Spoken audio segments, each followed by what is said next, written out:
you. So welcome.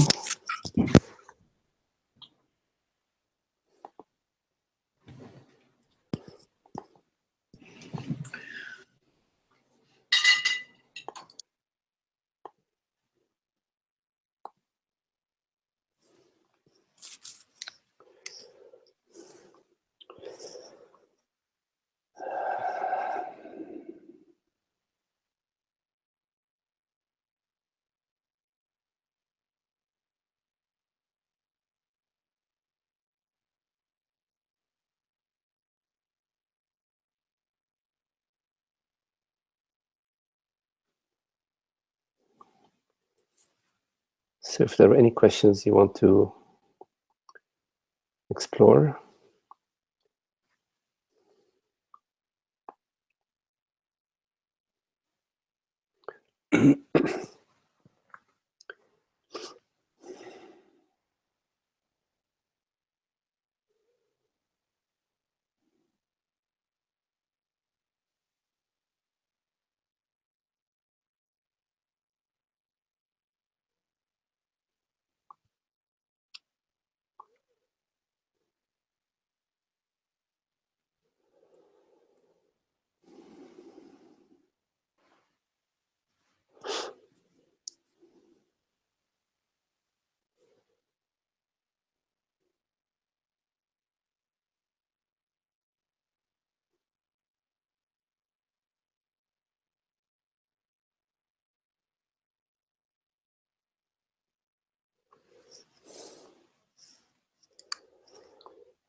Hello, Nanda. The retreat, how was the retreat?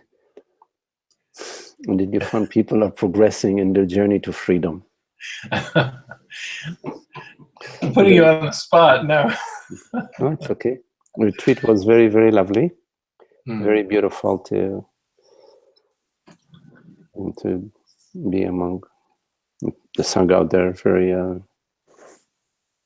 very beautiful, beautiful weather, and a little cool in the evening, a little windy during the day. So it was a very lovely retreat. A lot of questions, and a lot of happiness. A lot of happiness. And, a lot of love, which is very, very, very tender, very, very beautiful. A lot of friendship, friendliness, and delicious vegetarian food. It looks like a beautiful site, a beautiful location that they have. Lovely location. It's quiet and nice grounds to walk around, and it was a colony of ants. A lot of ants. Very fascinating. Watching the ants carrying those huge. The leaf cutter ants. Yes, leaf cutter ants. Yes. So we did the yoga, the body awareness. Did that every day. So it's a very lovely retreat. Yes. Great, I'm glad. And the pictures were beautiful. Thank you so much. Yes. Yeah.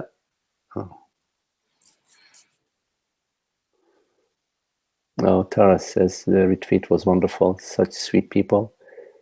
We missed having you there, and I guess you read that, and Sunny too. Thank you. Thank you. I hope to come next time. I just really, it's about as wonderful as anything can be. So, and I'll come and stay with Jenny a while. And yes, this time we went straight from the airport because we were on such a tight schedule, to the retreat, and then flew right back right after the retreat. Actually, the retreat ended at around noon or so, or 11, and we left right after that. So we didn't have a chance too much to hang out with Jenny and Ruben outside of the retreat. Of course, we hung out a lot together. That's very beautiful. Yes, well, I will try to be a force to orchestrate your taking a little vacation time next time. I'm serious. I mean, think about it ahead of time, you know, so that maybe it. You know, whenever Tara talks to me about vacation, you know, we laugh about it because the way I look at vacation is vacating the self, vacating ignorance. Mm-hmm. Mm-hmm. You don't seem to suffer from the lack of vacation. I mean, you know, although it must be refreshing to be away from work for a bit. Yes, of course.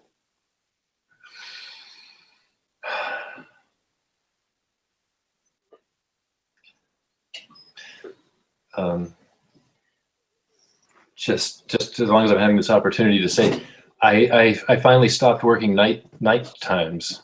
Oh. At 63, I think it's getting a little difficult. Oh, okay. So I found it was actually a delight to go in and work in the evening instead of night. Okay. And there are other people in the office, and it's because of the type of work, it's a beautiful group of people. And yes, great. Got a new lease on my career, in a sense. Great, I'm glad.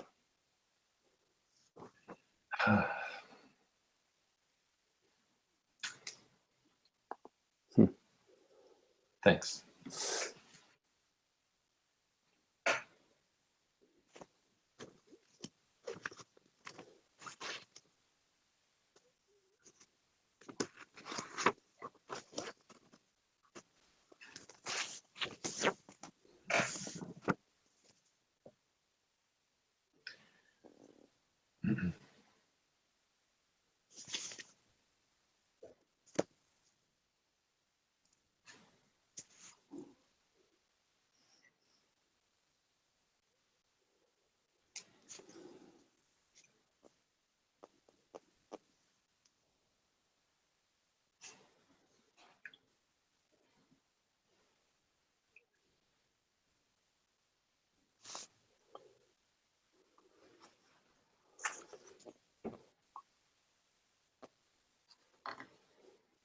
Okay.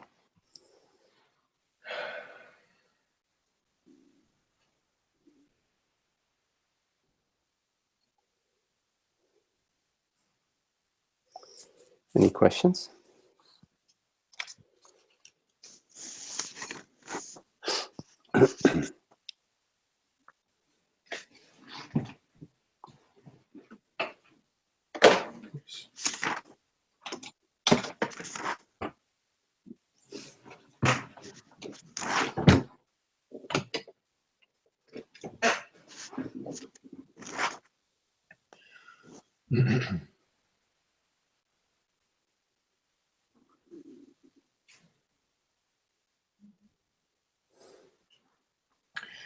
Well, I have one that's a pretty personal in nature, but but that's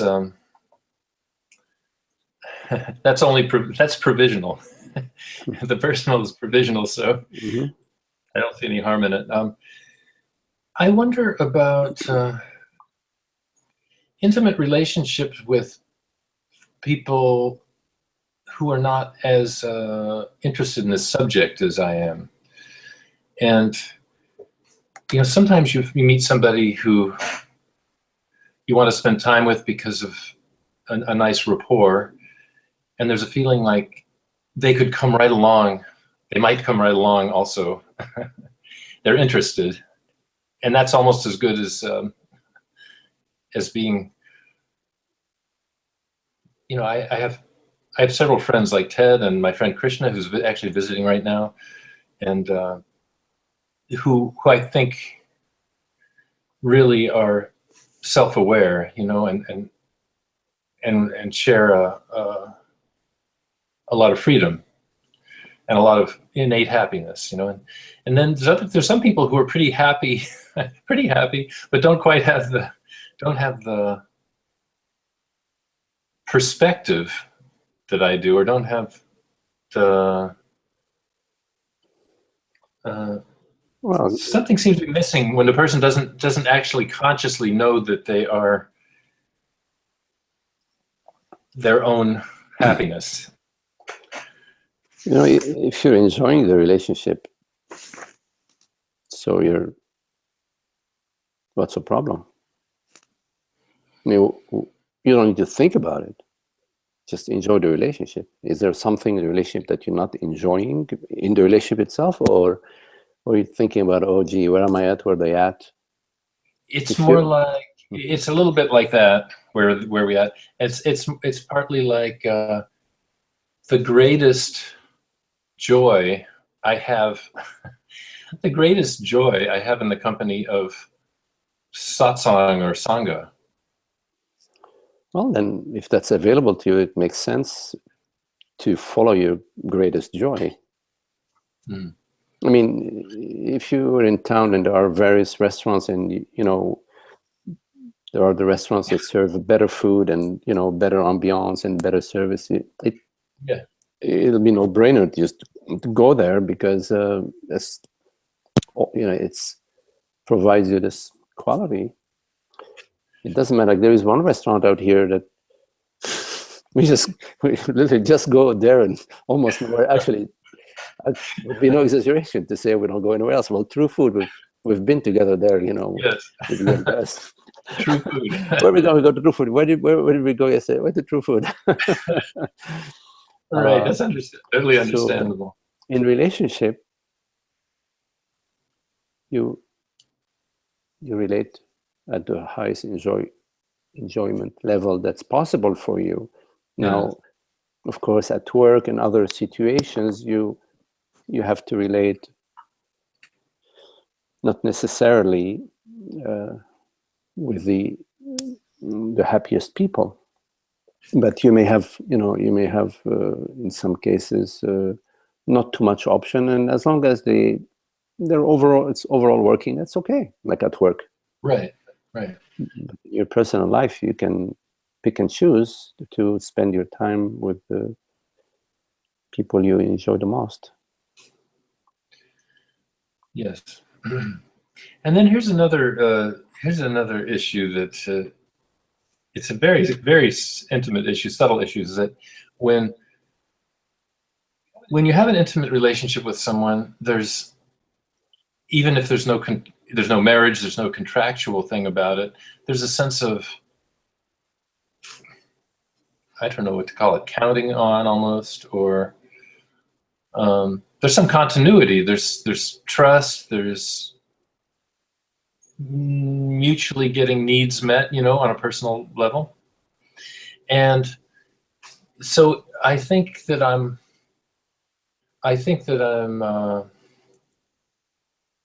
kind of obligated to some kind of holding to that. And then I feel kind of guilty if I'm, people have the expression on the make. You're always looking for somebody new. Mm-hmm. And that's usually related sexually. Like, I'm on the make for to meet the most bombshell out there, Mm-hmm. But like, on the make for just the most satisfying, gratifying relationship possible. Taking everything into account. And I'm aware of that process, and I've almost always been like this. That I'm, no matter. I mean, sometimes I've had several relationships where I was happy in it for a while, really settled. But generally, I'm looking, well, this isn't quite the right final thing. It makes sense to be looking for the greatest happiness, in a relationship. But happiness in a relationship comes first from a happy relationship with oneself. I mean, happy relationship with others. Yes. Above all, it's coming to happiness within oneself, come to the peace and the happiness within oneself. So primary relationship is a relationship with the self, myself as the self with the self. So seeking happiness,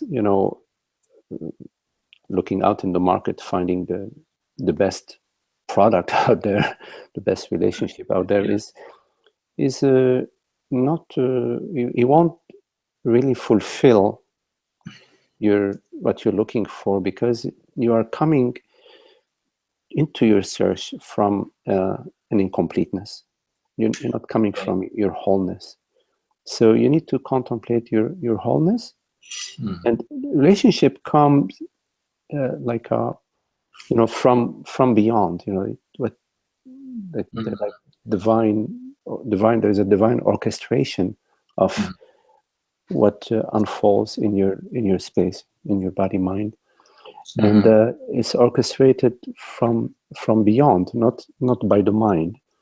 But when the mind dissolves in the heart, meaning comes to rest, comes to the recognition of the Lord, of the Lord within, of the grace within, of the wholeness, then it's different. The mind is sort of in a celebratory, peaceful space, and it's not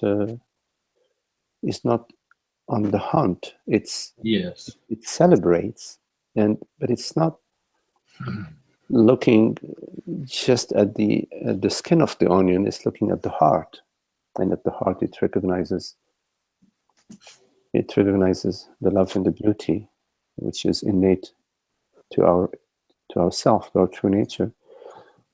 So you need to find that satisfaction that you're looking for within yourself, and the way you come to that is by the contemplation of your wholeness, and not your impression of being Ananda, of being a male, of being a person. The wholeness that we are is genderless, and it's universal, and it's love. It's borderless love. Of course, love is borderless. So that's the, when you're coming from a sense of lack or a need, a desire, you're coming from your partial self. You're not coming from your wholeness. You're looking to complete yourself in the other,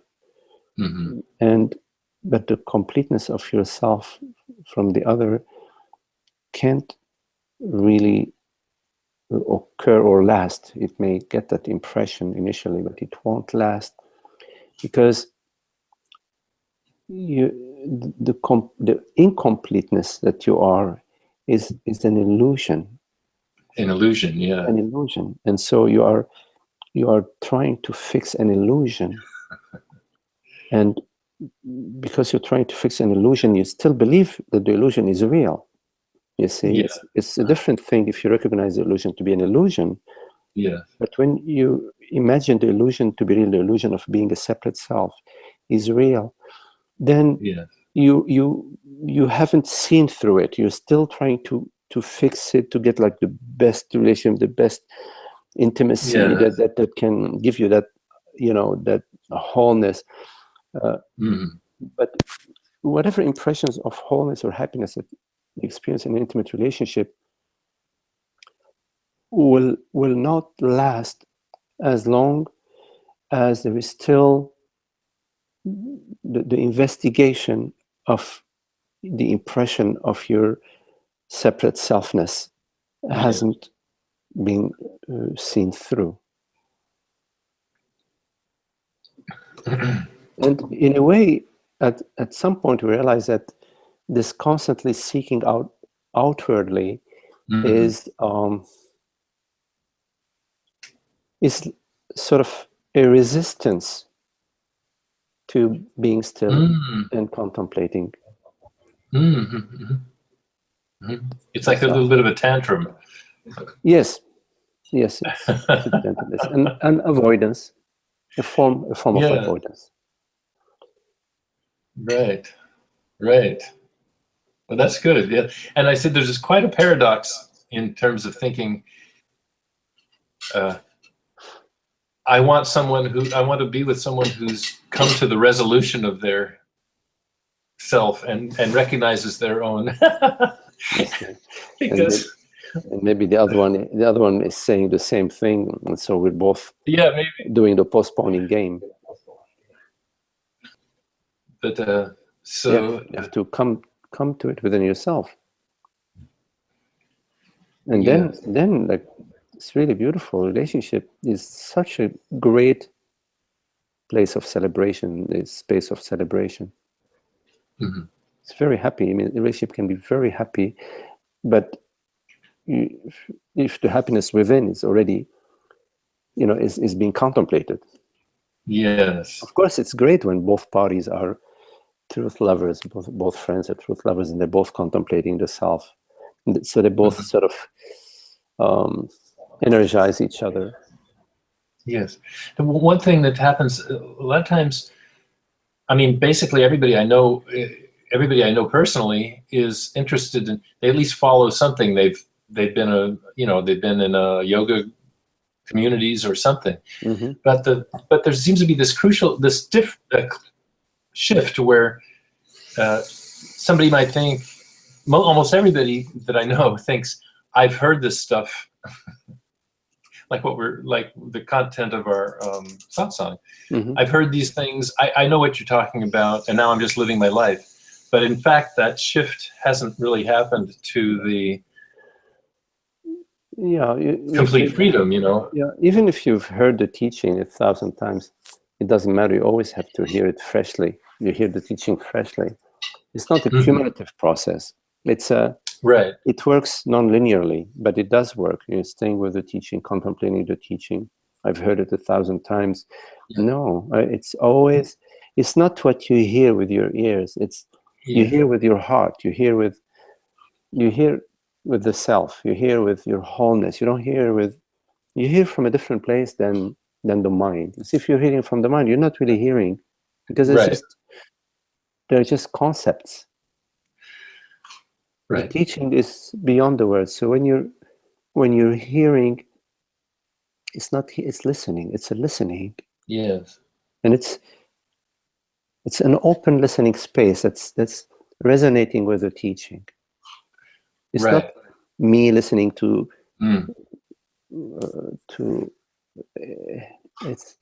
it's just a listening space. When you are listening, in a way you dissolve in the listening space. Yeah. It's in a way as if you really don't know what's happening. Right. So it's a matter of real interest in the now, in the present reality, a real interest, not a... There is a resonance. There is a resonance. Well, when there is a resonance, there is a resonance, and you sense it.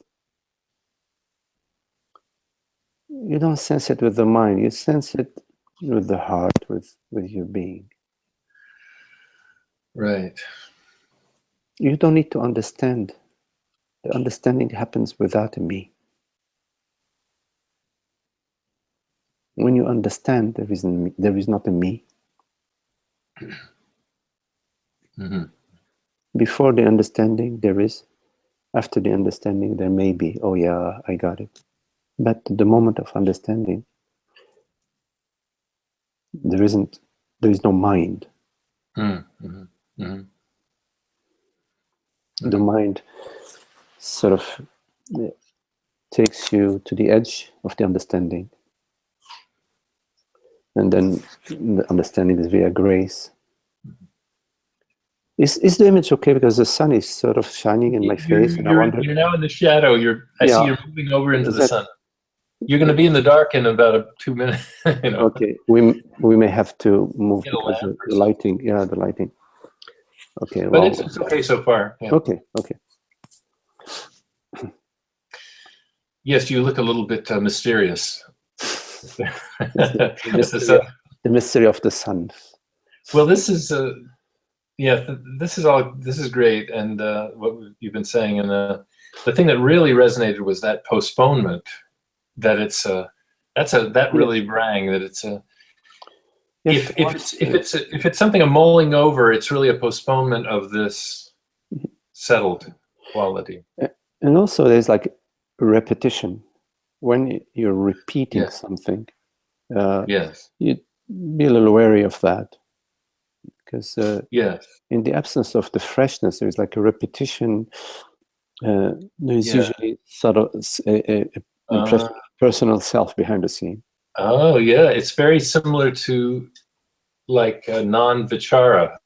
It's similar to holding the tensions,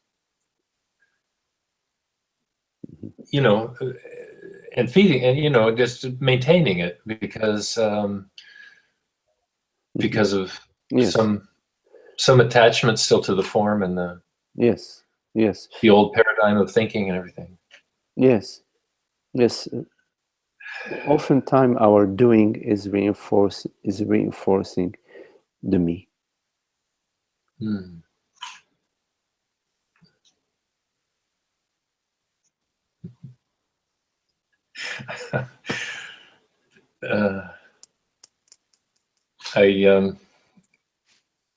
I'm tempted. It's a little too personal to go on further with my story of the moment.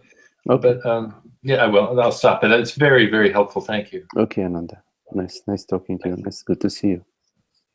Thank you.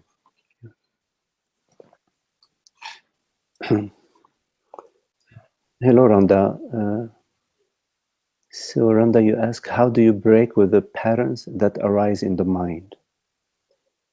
Well, first there is a recognition of the patterns that arise in the mind. That's important to have that recognition, not just sort of at the mind level, you recognize these patterns, but also at the feeling level. The patterns of the mind are unhappy. So you notice the unhappiness. You have to notice the unhappiness. And then you have to make a choice about, do you want to continue with this unhappiness or not? Often we believe that we have to continue because it will get better later on. But that's a trick of the mind. Because how could unhappiness lead to happiness? It makes no sense. Only happiness delivers the goods. It doesn't lead to happiness. Happiness is. So this belief that we have that, oh well, you know, I'm suffering now, but it's going to lead to a better unfolding. It's a trick of the mind. You have to be watchful of it, and you have to have the forwidth, the clarity to, and in a way also courage. Doesn't take that much courage, but courage to say, okay, no, that's unhappy. Stop. So you have to really stop. But we often say, okay, I got it. It is unhappy. I will stop. But let me spin it just a little bit. I'm going to spin it just a little bit, and it's okay. And so we spin it, and if we're watchful, we notice that the spin is unhappy, and there is no happiness in that. So also it may be helpful to break with the patterns of the mind is to be aware of being aware. Awareness is self-aware. That's the only. It's not a thing, a non-thing. So that is self-aware. Awareness is self-aware, and you are aware. You are this awareness. So remind yourself that you are awareness and you are self-aware, and that's fulfillment. Awareness, being self-aware, is a whole. It's self-fulfilled in its own, of its own, in its own. It's like the shine is fully fulfilled in its shininess, in the sunshine. It does not need anything. It's just self-fulfilled. So consciousness is self-aware, and that's self-fulfilling. So you have to sort of turn your attention to that, to the awareness that I am. And turning your attention to awareness is not like, it's not like turning your attention to some object, because you are this awareness. It's a formless presence. So you are this formless presence, and not the mind. The mind is something that appears. Thoughts, perceptions, sensations, memories, feelings. They appear. And so once you sort of recognize the mind as an appearance, and you recognize yourself as this awareness that is self-aware and that is aware of the mind, then there isn't a confusion. You're not confusing yourself to be the mind. You're not confusing yourself to be the thoughts. Although in the thoughts, there may be a story of a me, you know, me Randa, me so-and-so. Although that may appear, it's still appearing to awareness. It's appearing to you as a thought, as a story, but it has a bodily sensation with it too, and a feeling, a me feeling. So that's where we sort of get pulled in. It's by the me feeling. So at the me feeling level, to be willing to be still and contemplate the feeling, and not sort of fret and struggle with the me feeling. Allow the me feeling to be, and notice that the me feeling can be an expanding field and not just sort of a contracted space. So the me feeling, you can allow it to be.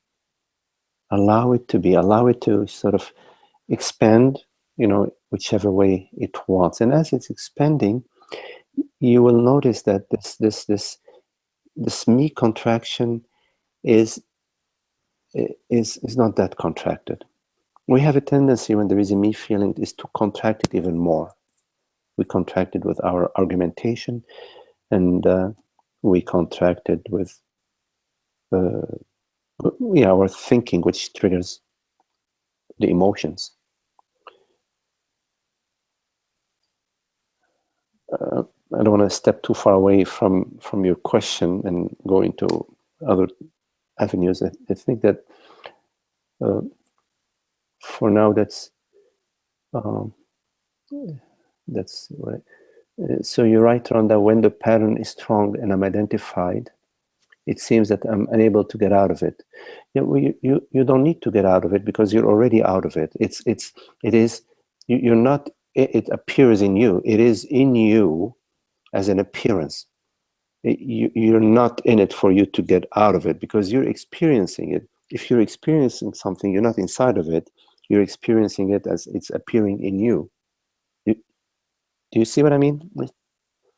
When you're experiencing, you're looking at a tree, you're looking at a forest, you're looking at a lake, you're looking at the kitchen table. It's appearing in you. You're not appearing in what you are perceiving. You need to notice that. And when you're perceiving a feeling, a thought, an emotion, it's appearing in you. But the you that you take yourself to be, if you take yourself to be an object that appears, then you have sort of moved into the multiple realities. You've moved away from this one reality, and now you're dreaming. Not really, you haven't really moved away. In fact, you never move away from the self. You're never truly separate. You're never truly divided. But the impression for consciousness to sort of identify with Randa, it has to sort of forget itself and identify with some form, and then through the eyes of that form, it's actually consciousness that is perceiving. It's looking out and seeing other forms, and in that process of of forgetfulness, forgetting your wholeness and being identified as Rhonda, you temporarily having temporary amnesia. You sort of forget your wholeness, and now you are this character that its true nature is wholeness. And so that character, when it's when that character is sort of appearing, there is a call back to the wholeness, because your true self is this wholeness.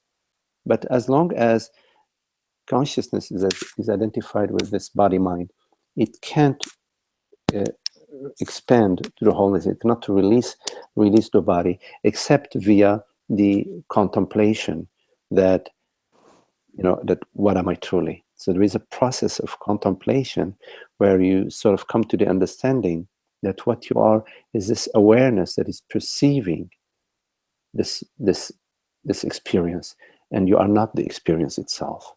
You are perceiving this body mind, but you are not this body mind itself. So it will get easier. It seems unable to get out of it. It will get easier as you are doing the contemplation. Start with the simple things. Don't start with a strong identification. Take like a small identification, like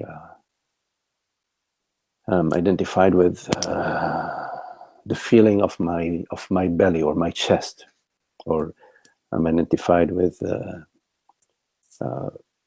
my car. And some things, don't wait for some kind of contraction to arise. Just look at the simple things and ask yourself, wait a minute, how is this car my car? What makes it mine? Okay, and what is this I that owns a car? So I usually we refer to I, the person. I, the person, owns a car. So you can contemplate that. What is this person that owns this car? What is the reality of this person? This person is, I believe it to be me, born in such a year and so on. But this person that is born and that you believe you are appears to you in this moment. It appears to you in this moment as an image or a bodily sensation. There are some deers walking in the woods here. So what appears to you, like looking at the deer here, doesn't define you, you see. It doesn't define you.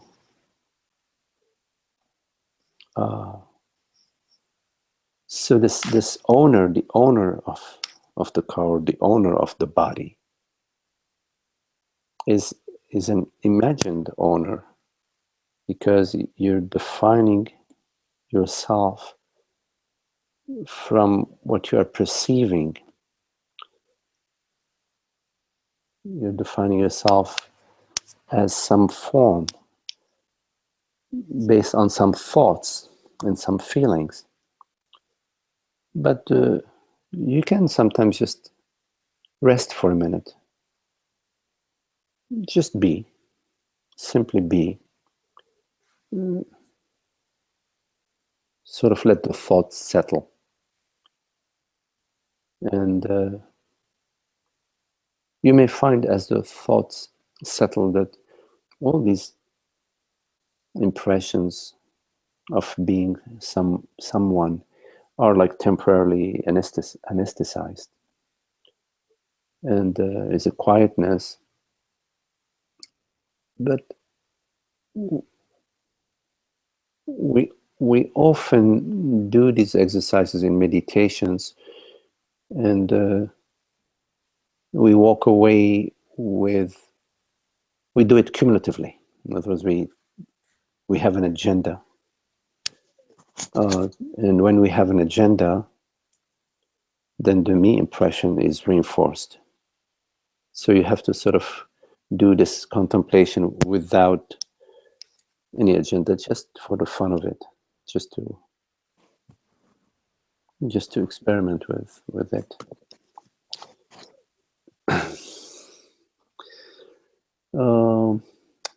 Randa, you're right.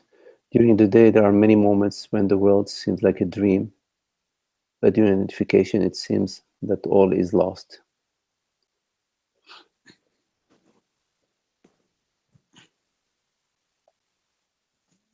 Yeah, you know,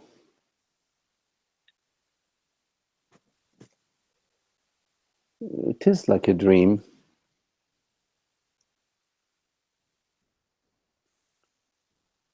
But all dreams have a dreamer.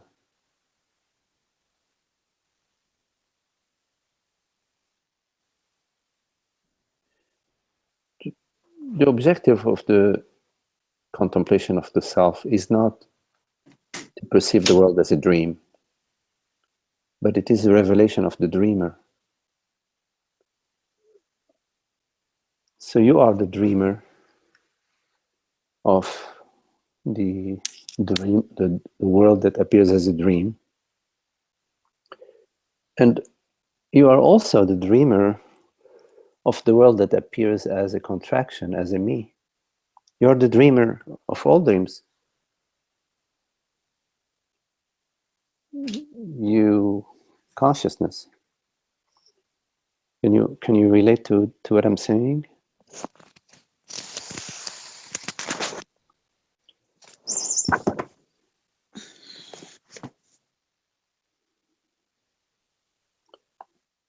Yeah. Yes. Okay. That's good. So don't get attached to what appears. If it appears like a dream, or it appears like, oh my God. It's like when you go to the movies, you know, sometimes you're watching a movie and it's like, you know, like that. And sometimes you're watching a movie, it's a lot of action. Or sometimes even the same movie, there are moments in the movie where it's lovey-dovey, and then at some other moment they break up and she loves somebody else, and God knows what's happening. Heartbroken. But it's all images happening on the screen. What matters is that you recognize yourself as the dreamer of these dreams, as consciousness, not as a form, not as a character on the screen.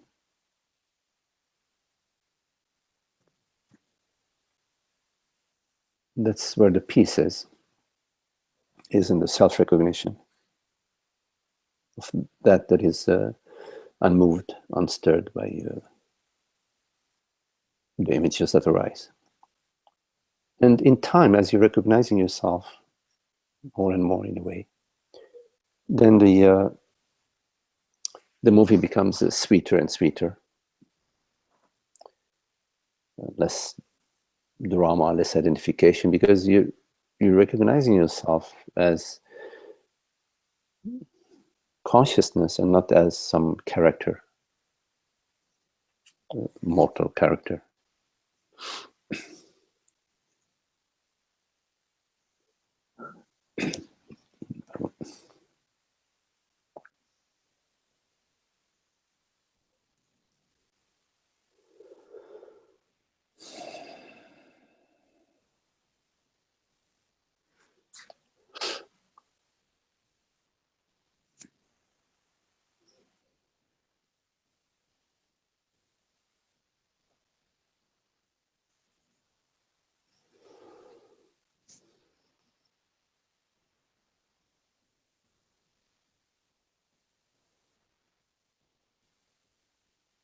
Any questions?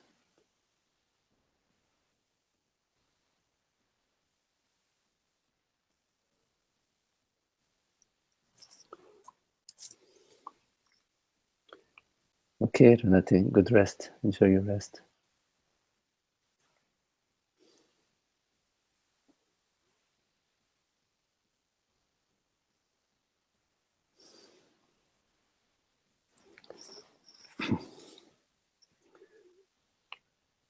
About the view. Hello, Ananda. Okay, I'm going to read that. Okay, so Nanda, you write, a woman has reappeared in my life who is quite young and filled with Shakti, and by all accounts is in love with me. She seems to offer me youthfulness. Okay. So that's I found a way to be a little bit less, or to say what something that seemed too personal in a way, but okay. So there's an allurement of the like, and it seems to be true, this youthfulness of the body, mind, youthfulness of the young person that is tantrically inclined. mm-hmm. And but on honest an honest introspection, I see that well, I would say that there's not a wholeness, wholehearted wholeness of myself manifesting in relation to her. It's more like, yeah, a little bit like going to the amusement park, mm-hmm. and a little bit like mm-hmm. going on a cruise or something. It has elements that are very appealing, mm-hmm. like snorkeling. Mm-hmm. Yeah.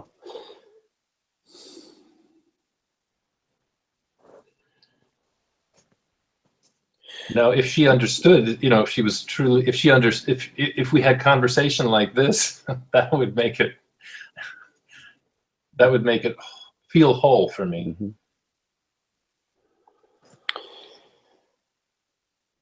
A relationship that is triggered more by the senses. Mm-hmm. It's like an infatuation.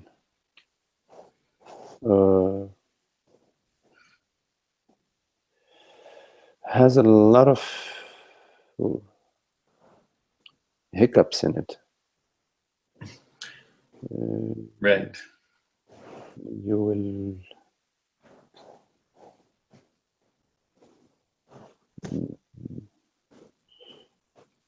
some tension, some not quite. It's just like there is a package, but there is more to the package than the packaging. Yeah, there's mm-hmm. beautiful ribbon, beautiful golden paper, nice box. But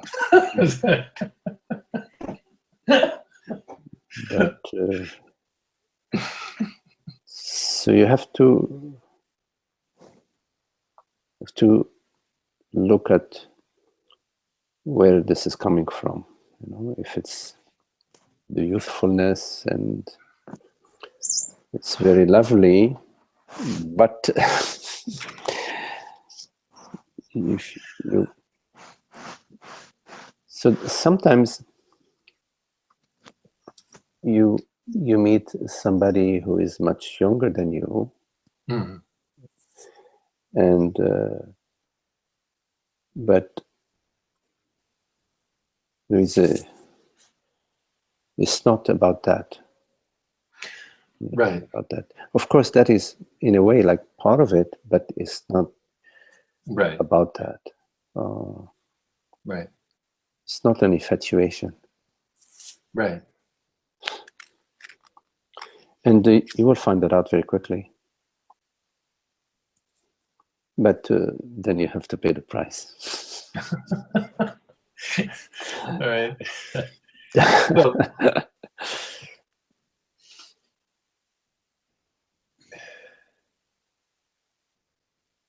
yeah, I suppose so. The senses have a master. They're not the guide. The guide is beyond them. Mm-hmm. Mm-hmm.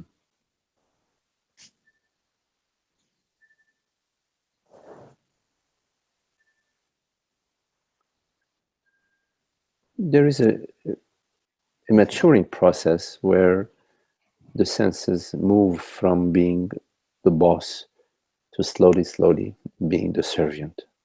Mm-hmm.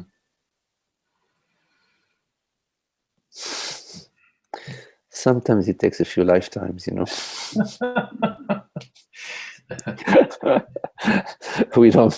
we don't get it right away. We need to get that, you know, like when some schools in the old days, they used to have a ruler, they tap you on your finger, on your, I don't know if you heard about that, but anyways, it's, you know, I came from that tradition way back when. So sometimes we need to get quite a few of these. It hurts. You know what? The person I'm referring to, she's 41, which is young, but not awfully young, and she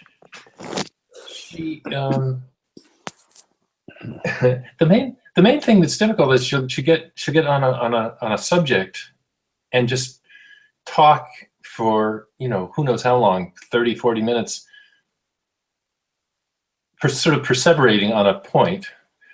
And it's not a point like, you know, it's not related to freedom. It's well, she's looking for her own freedom, so she's working something out, like an issue with her daughter, for example. What's going on? How can I deal with it? How she's having trouble in school. And so there's a whole world there in my friend's mind, and she wants to share that with me. And when that in a way, that's the price I have to pay. Well, is being involved. Depends. I mean, sometimes we have to put up to a certain degree with our friends, just because they're different from us. But up to a point where it depends. Their own challenges, etc. Yeah. Yeah, but little stuff, you know. I mean, little or insignificant stuff, you know, insignificant and on occasion. So you have to look whether it's disturbing your happiness and your peace and happiness. And your peace and happiness, of course, you're not seeking it outside of yourself, but sometimes in relationship, there are too many frequent disturbances of our peace and our happiness in the relationship. And then, so we have to wonder, like, hey, you know, we work at it, of course, but we work at it. Hopefully it's progressing and progressing relatively quickly. And there is a space, an expanding space between us that allows, that's a free space. Yes, it's expanding. The captive audience syndrome is not a very pleasant one. Yeah, I mean, okay, I mean, if it occurs on rare occasions because there is some trauma happening or some crisis, let's say, trauma happening in your friend's life. Okay, you know, sometimes it does trigger that, but then it passes. You know, it doesn't land there to stay for too long.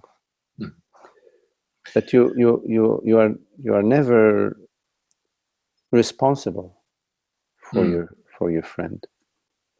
Responsibility relates to the proper responding, and not to a me responsible to you.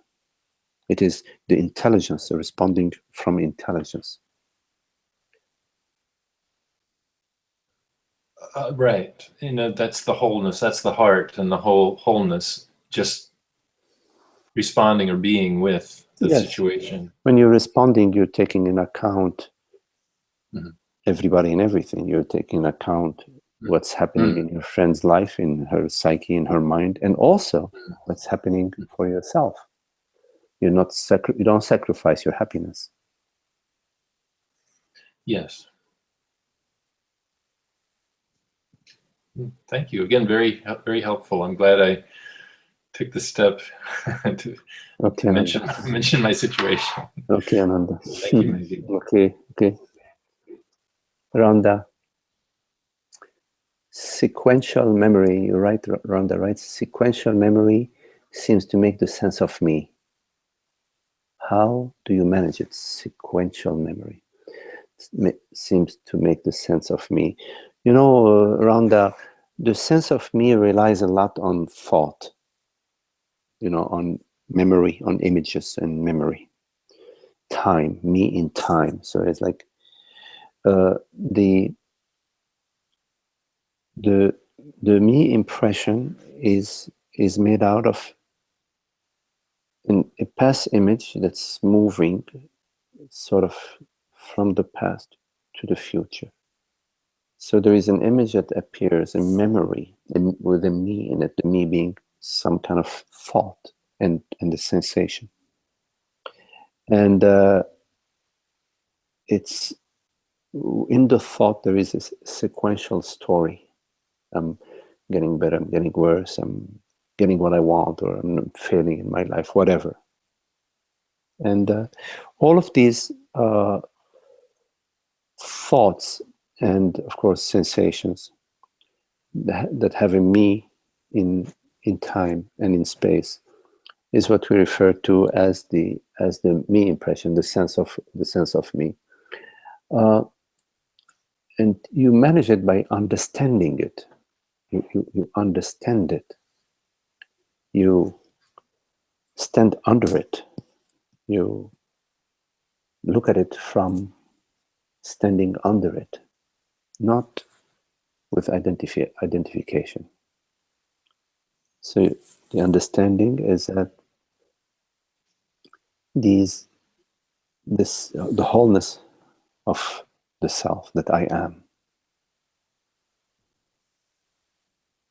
dreams in me, imagines via thought that I am something that appears, and might as well take this form, which is its nature is consciousness. In other words, it dreams this form, it dreams it and perceives it. It conceives it and perceives it.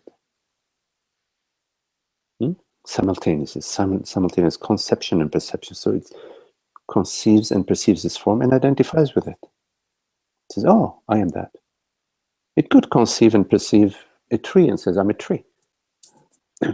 There are some cases of, minds that are identified with some object, some actual object. Anyways, so that's to understand that this process is conceived and experienced by consciousness, that you are. I am consciousness. And I am not the dream that I'm dreaming. Like in your night dreams, you may dream yourself to be a pink flying elephant, but you are not that. You may dream yourself to be a 6-year-old girl, a 6-year-old boy, but you're not that.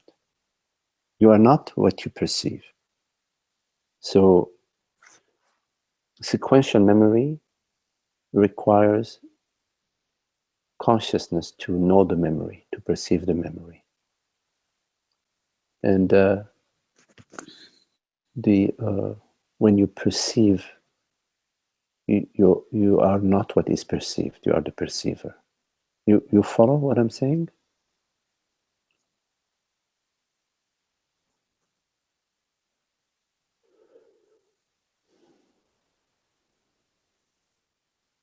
And the sense of me is a sensation.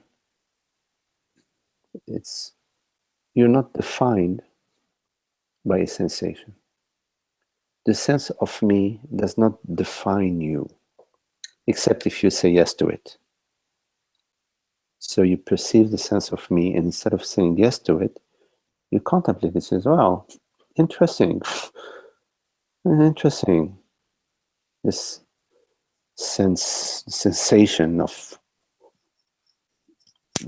contracted space. It's interesting. And if you like, you can also say, hey, there's also the vastness of being. It's borderless space. So, yeah, all right, let me take the sense of contracting, let it dance in the space. Anyways, it's dancing in the space, but you let it say, okay, let's dance in the space. It's amusing. Then you'll see that sense of me, which is pretty interesting. It's body sensation. You perceive it expanding and dissolving in the space of awareness, the space of consciousness, the space of being. So it doesn't define you. It's not a big deal. The sense of me is not a big deal, as long as you don't say yes to it. So it's interesting. And then you take it to where you want to. You say, well, I'm just going to take you as a visitor that's coming to visit, and you leave when you want. You don't bother me. I'm not identified. You're not defining me. So you keep going to the undefined self that you are, the undefined consciousness, the formless self.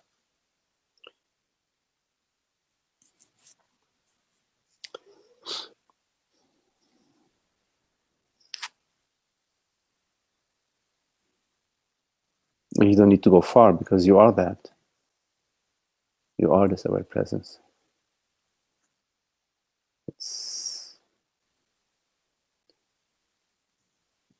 not visible as an object, as a form, but it is there as the reality that perceives.